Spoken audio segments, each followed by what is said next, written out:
this video, I'm going to go over a copy of the final exam preparation quiz to help you prepare for your final.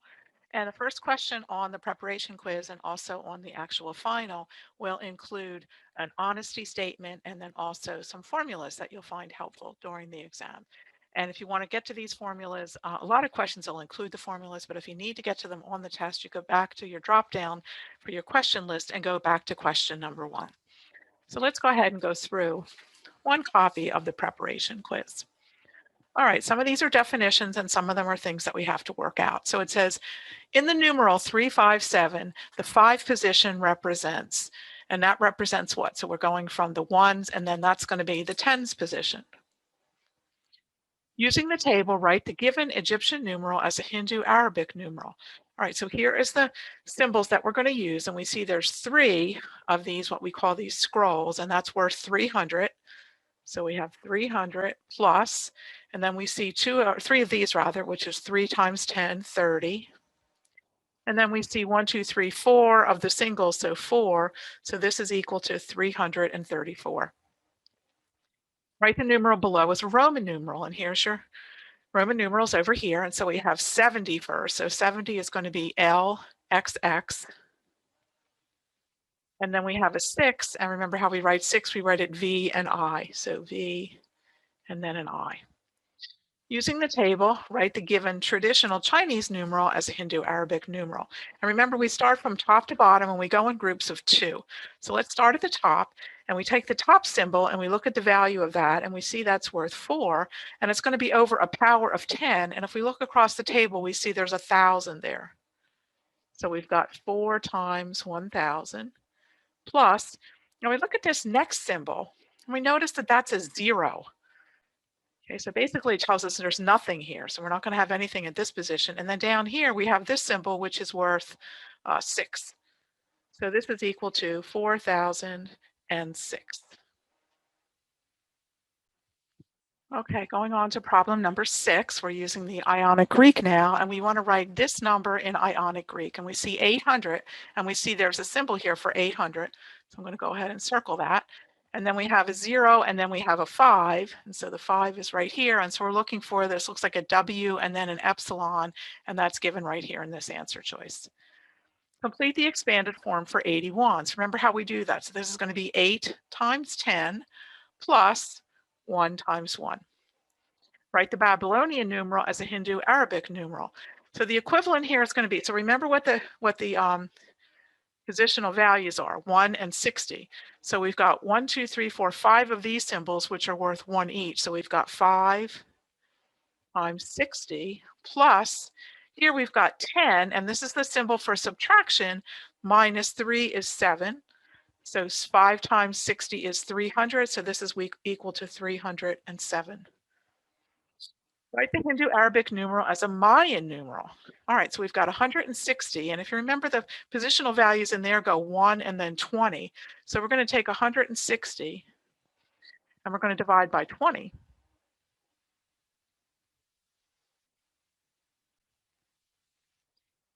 And we get 8.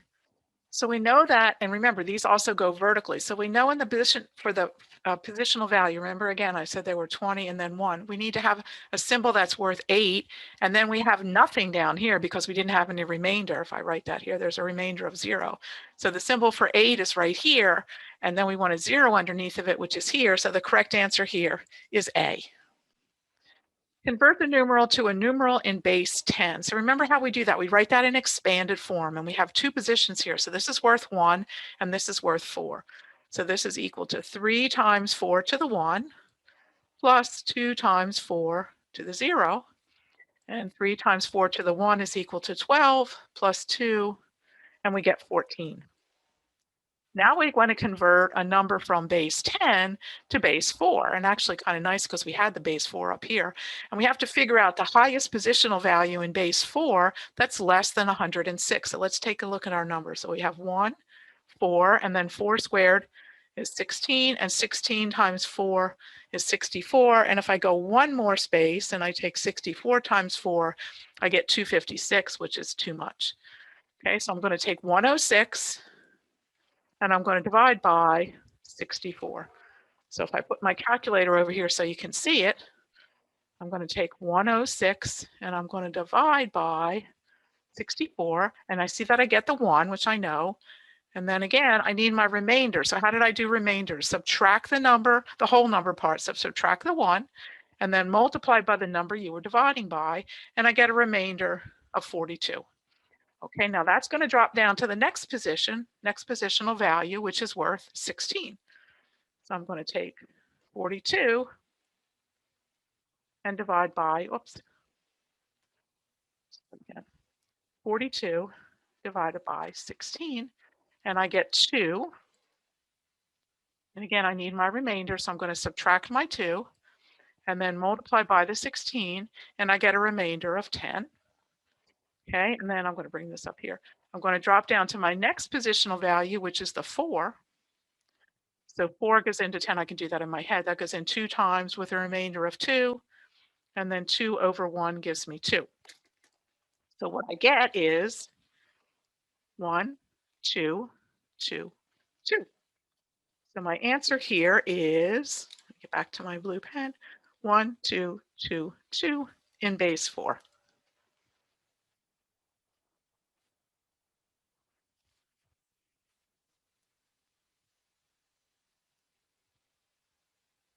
And in medieval times, people refer to the golden proportion as the what proportion? Golden proportion was also called the divine proportion. Determine whether the given sequence is a Fibonacci type, and if it is, then determine the next two. So remember Fibonacci, we take the sum of the first two, add them together, and we should get the next term. So 1 plus 2 is 3, which is not the term shown here. So this is not a Fibonacci type sequence, and we can't find the next two terms. Assume Sunday is represented by day 0, Monday by day 1, and so forth. If today is Tuesday, determine the day of the week, it will be in 82 days. So remember what we do here. We take 82 and we divide by 7. Because we're on a 7-day week. That's our modulus. And we get 11. And again, I want the remainder. So I'm going to subtract the 11 and multiply by the number I was dividing by. And I get a remainder of 5. And so if I was here on Thursday, if I count ahead 5 days, Friday, Saturday, Sunday, Monday, so it would be Tuesday, which is right here.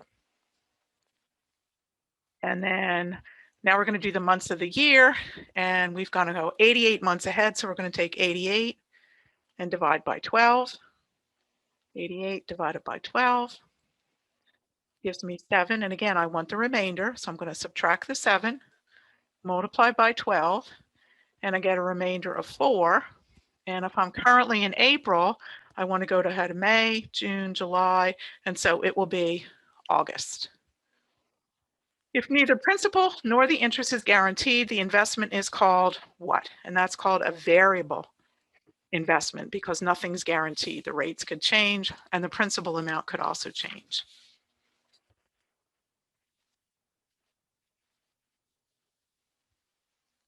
A loan on which you pay a fixed amount of money for a set number of payments is called a fixed what? That's called a fixed installment loan. Okay, now we're going to do one with increasing a population. So we've got a population of a particular country, and in 1990, it was 235 million, and now it's up to 277 million, and we want to know the percent increase. So remember how we do this. Where we are now, which is the 277, minus where we started, which was 235, and then we're going to divide by where we started, and when we're finished, we're going to multiply by 100 because we want it as a percent to 1 decimal. So in my calculator, I'm going to take 277, subtract 235, I get 42, and now I'm going to divide by 235, and then go ahead and multiply by the 100 to get the percent, and I get 17.9% rounded off. So the answer here is 17.9% increase. Use the circle graph here. So the library classifies DVDs into several categories, and there's a total of 1,975 DVDs, and we want to know the number of science fiction, and they've given us the percent of science fiction, but we want to know the number. So what do? We take the percent, divide by 100, and then multiply by, to get the decimal, multiply by the total number of DVDs that the library owns. So I'm going to take 7 times 1975, and then divide by 100. And we're going to round to the nearest number because we're talking about DVDs. So this would round off to 138 DVDs. And you can check that now by taking 138 and divide by the total number of DVDs, which was 1975, and make sure that you come out with and you do 7% when it's rounded off. Okay, we want to do some simple interest now. Simple interest, here's our principal, and remember simple interest, I equals PRT. This is one formula you do have to memorize. Okay, so my interest is going to be my principal, which is 1406.42.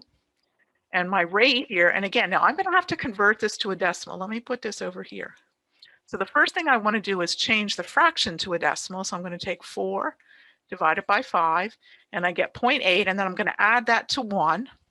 So this is the same thing as 1.8%, but then again, remember, I want to divide it by 100 because I need the decimal in order to make the formula work correctly. And then my time here is 11 months, and this is the interest per month. So I don't have to convert this to an annual because this is an interest per month. Okay, so we're just going to go ahead and multiply then straight across. So we're going to take our principal, 1406.42 times 0.018 times 11 months. And I get 278.47. $278.47. That's my simple interest. Okay, this is the one where you're trying to figure out where loans are due and the number of days between two dates. So we want to go from, and we're not doing a leap year, from March 24th to November 9th. So on my table, I'm going to find March, which is the third column, and I'm going to go down to the 24th, which is right here. And I want to go to November 9th, which is right here. And so all I'm going to do then is subtract. So I'm going to take 313 minus 83. And that will tell me the number of days between those two dates. 313 minus 83 gives me 230 days.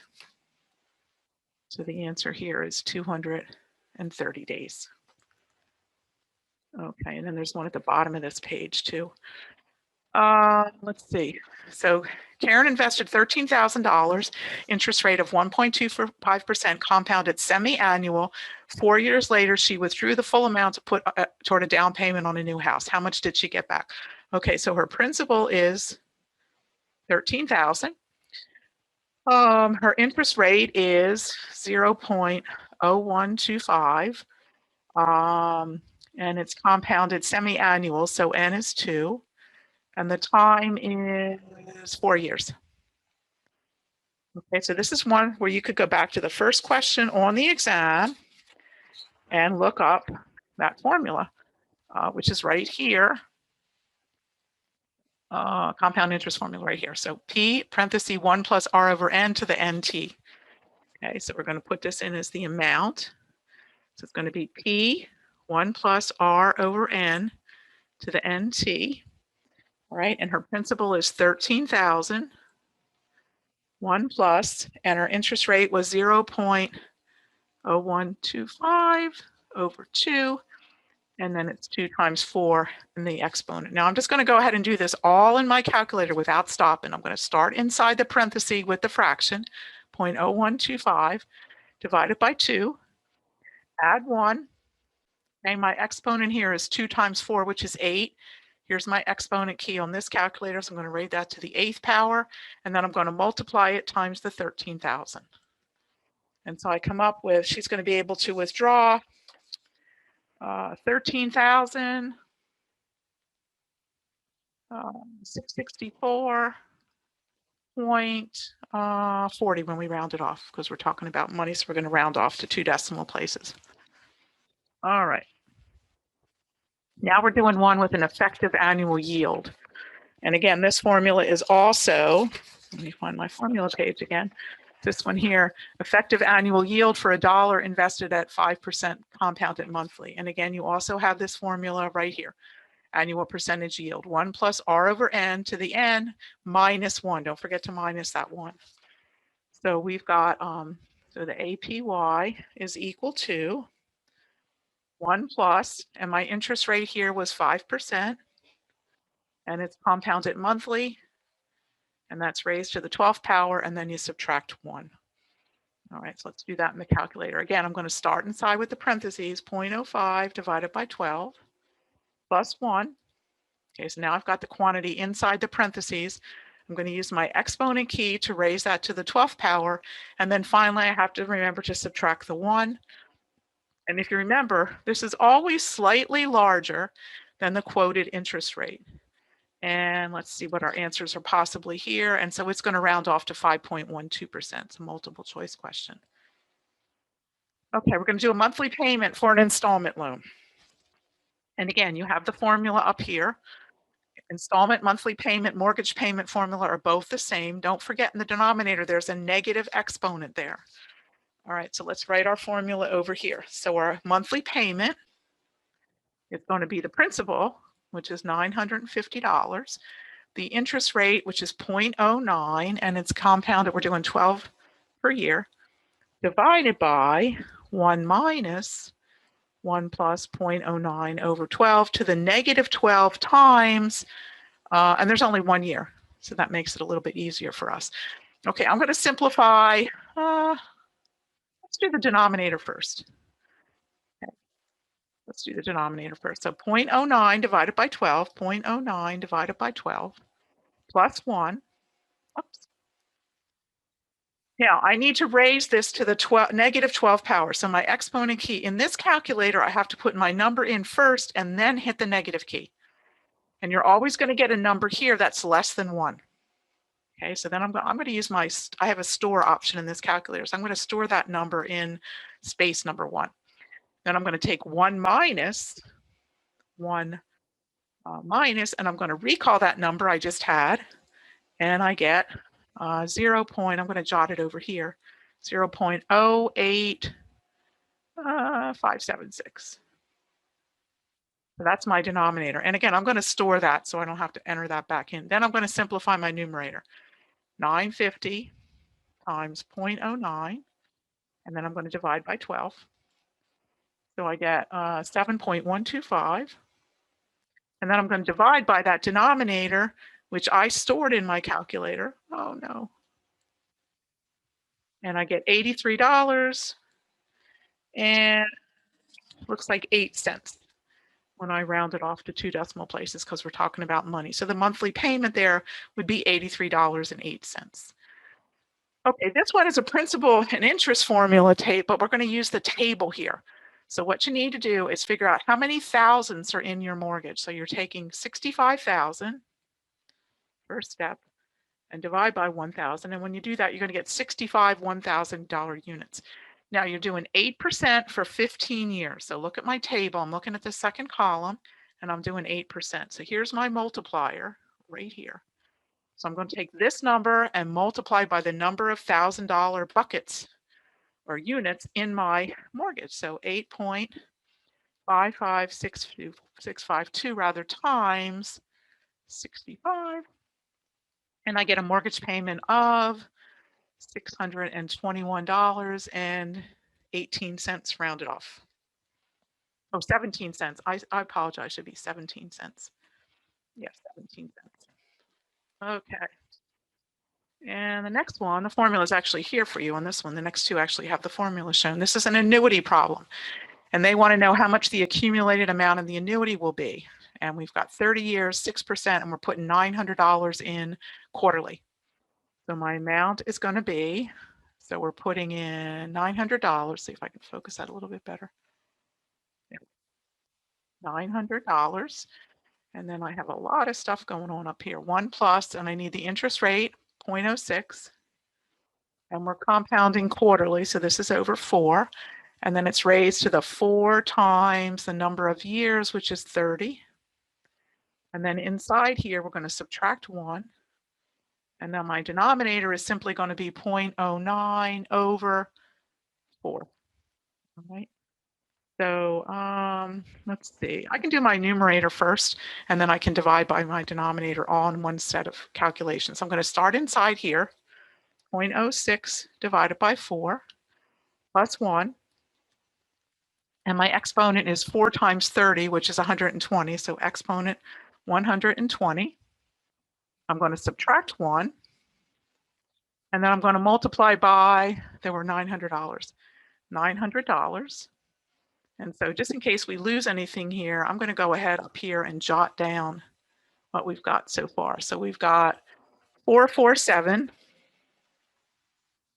447 point, let's say 39.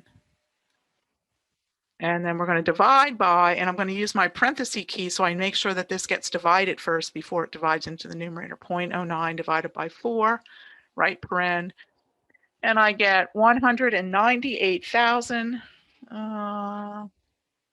which is not correct. Let me check my answers here. It's not correct. Let me go back for a second. Somewhere I've made a mistake. All right, let's double check here. 1 plus, should be a little bit more than that. So 900, 1 plus R over N, compounded quarterly. 4 times 3 is 120, minus 1. Okay, let's try it again. And I'm going to store this time because somehow I made a mistake. All right, so let's go inside the parentheses. 0.06, whoops. Let me divide the denominator first, actually. 0.09 divided by 4 gives me, so this comes out to be 0.0225. Okay, now let's do our numerator. So 0.06, oh, there's my mistake.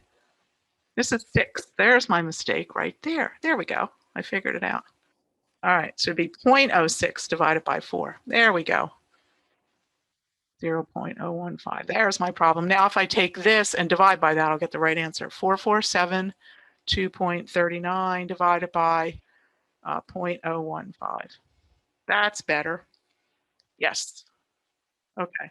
All right, let me start from the beginning because I'm a little bit off in my sense. So let's start in the beginning. There's where my mistake was. I put in a 9 here instead of a 6. So 0.06, I'm going to do the numerator again. 0.06 divided by 4 plus 1, exponent 120, okay, minus 1, times 900, okay? And then I'm going to divide by, divide by 0.015. There we go. That's got the right answer now. Let me put it over here. So it should be 298,159.37. My apologies. I wrote the number incorrectly down here, and that's why I was getting the wrong answer. But this is the correct answer here. Now we're going to go the other way. How much do we have to put in periodically in order to accumulate a certain amount? So we want to accumulate 170,000. And let's see, our interest rate is 0.07. And the number of compounding is monthly. And then we're going to divide by 1 plus 0.07 over 12. And we're going to raise it to the 12 times how many years? 27 years. And then you do a minus 1 here. Okay, let me simplify the 12 times 27, just so I know what that is, 324. So my exponent, I'm going to jot it down here, is going to be 324. Okay, let's do the denominator first, and then we can store it in the calculator. All right, so we're going to take 0.09, make sure I got the right interest rate. No, 0.07, see that? 0.07. 0.07 divided by 12 plus 1. Exponent, remember I calculated my exponent before, is 324. And then I'm going to subtract 1. And I'm going to go ahead and store that in my calculator. And I'll jot that down in case you want to see it. It's 5.58312.031. Store it in my calculator. And then I'm going to do my numerator, which is I'm going to take the 170,000 times 0.07 and divide by 12. And I'll jot that down in case you want to see that intermediate step, 991.67. And then I'm going to divide by and call out that number I had in the denominator, and I get 177.62. So my monthly payment I need to make is 177.62. So when you take this and divide by this, you'll get that payment. Okay, now we're going to go on to unit 3. Determine the slope of the line between the given points. Okay, so remember your slope formula.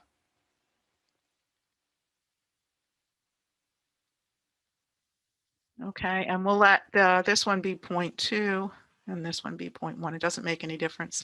So we're going to take 8 minus 3 and divide by 4 minus 2. So I get 5 over 2. So the slope is 5/2, which you can put in as a fraction. I think you can also, I think they want a fraction. Find the equation from the graph. Okay, so notice it goes through the origin. So there's not going to, the y-intercept is basically 0. And we need to find a slope. So let's go from, let's see, I'm trying to see what points would be easy here. This point here.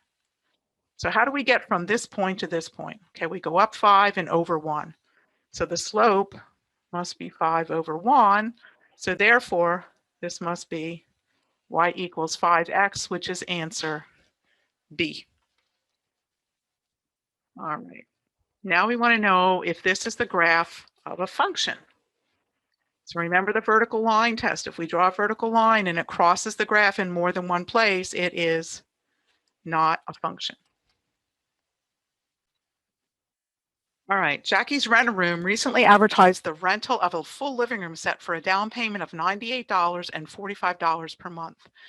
Here's the equation that models the cost of renting a living room set. If you want to rent the set for 9 months, how much will it cost? So you're going to let M equal 9. So you're going to say C equals 45 times 9 plus 98. And we're just going to go ahead and simplify that in our calculator. So we're going to take 45 times 9 plus $48. And we get, oh wait, I did something wrong. $45 per month for 9 months. Let's try it again. 45 times 9 plus 98, 503. So it's $503 if you want to rent the furniture for 9 months. Okay, exponential. The number of certain bacteria in a culture is represented by this equation, and where x is the number of days. We want to know how many bacteria would be there after 5 days. So y equals 2,000 times 4 to the 5th. Remember, order of operations, we have to do the exponent first. So we're going to take 4 exponent key to the 5th power, and then we're going to multiply it by 2,000. And we have a lot of bacteria there. We have 2,048,000. Big number. Okay, now we're going into unit 4. So a path that passes through each edge of a graph exactly one time is what kind of a path? And that's going to be an Euler path.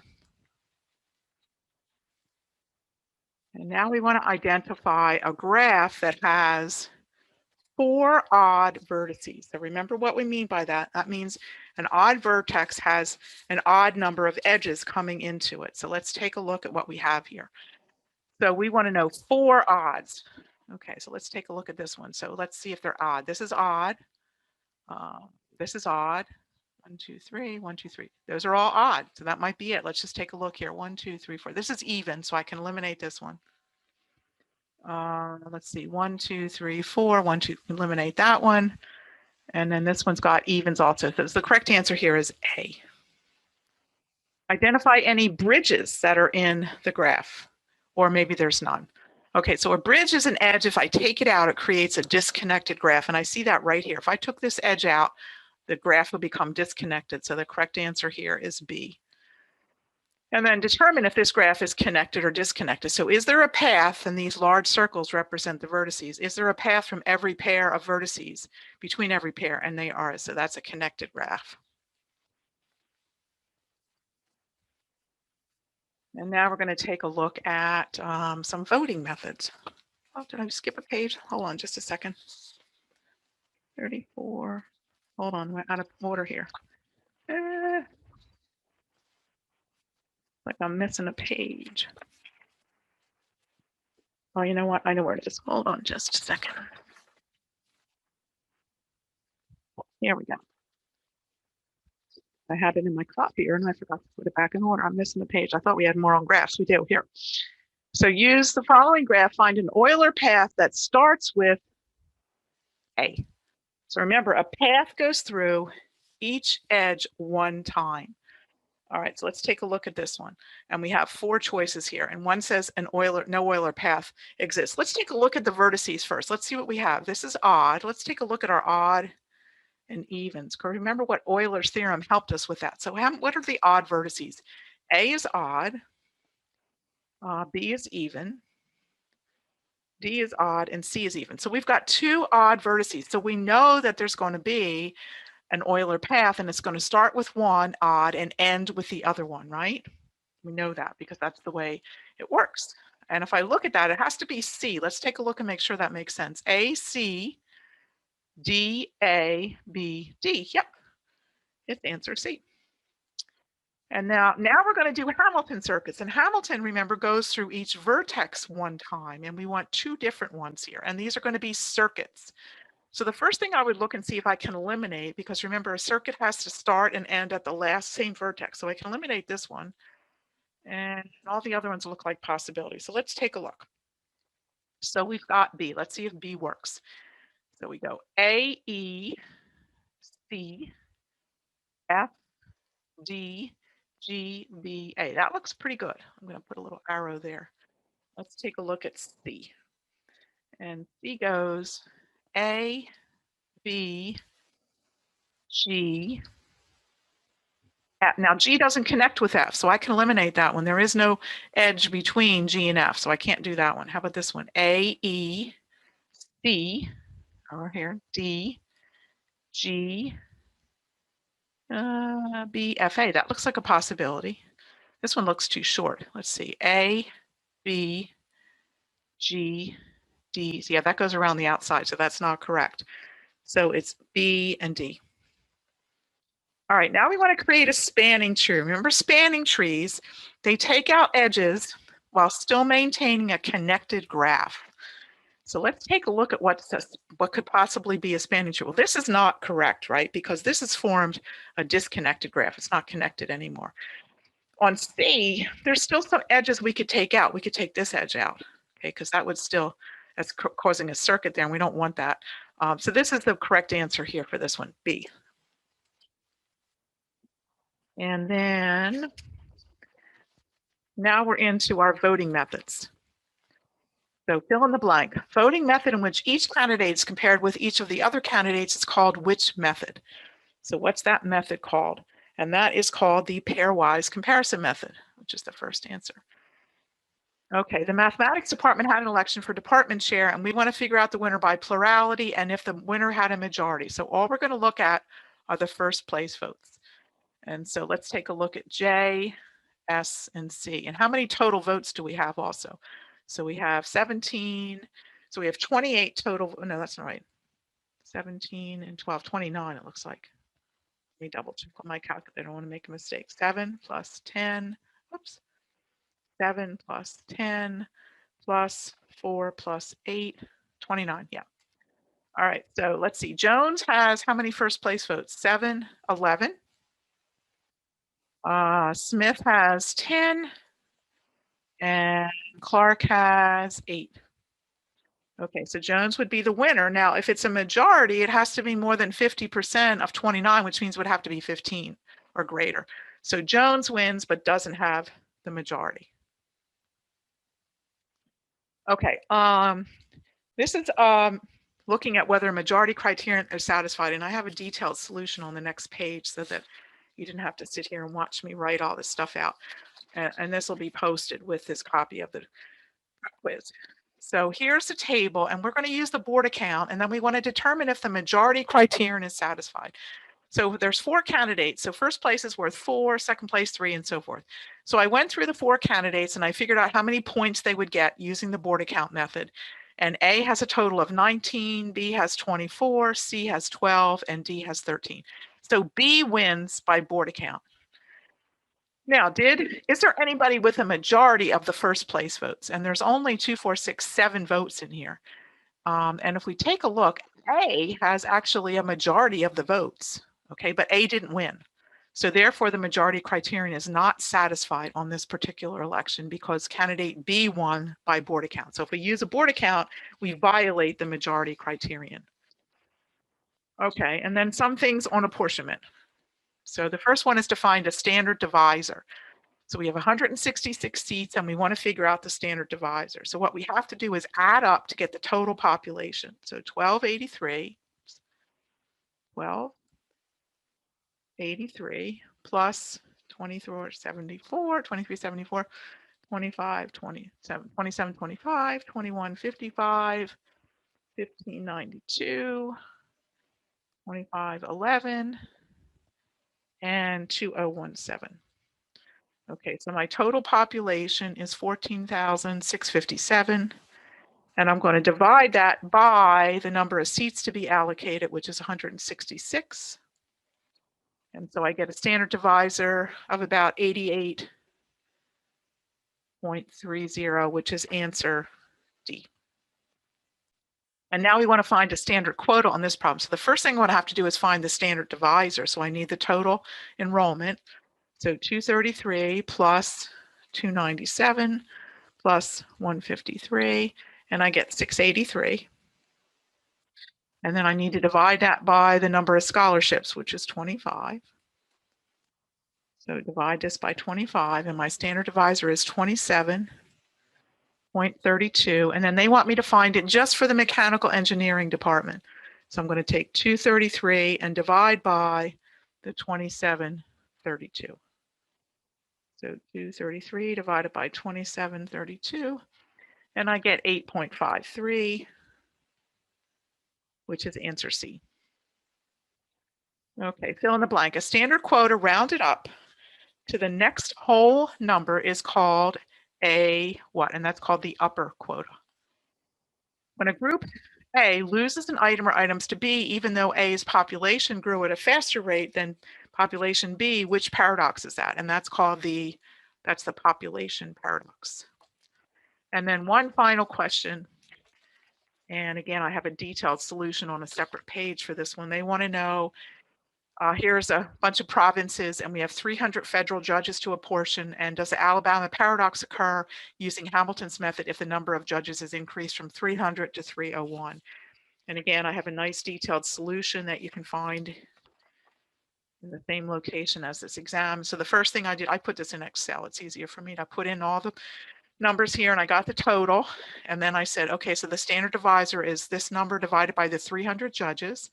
So then I took each population divided by the standard quota to get the standard divisor, rather get the standard quota, rounded down.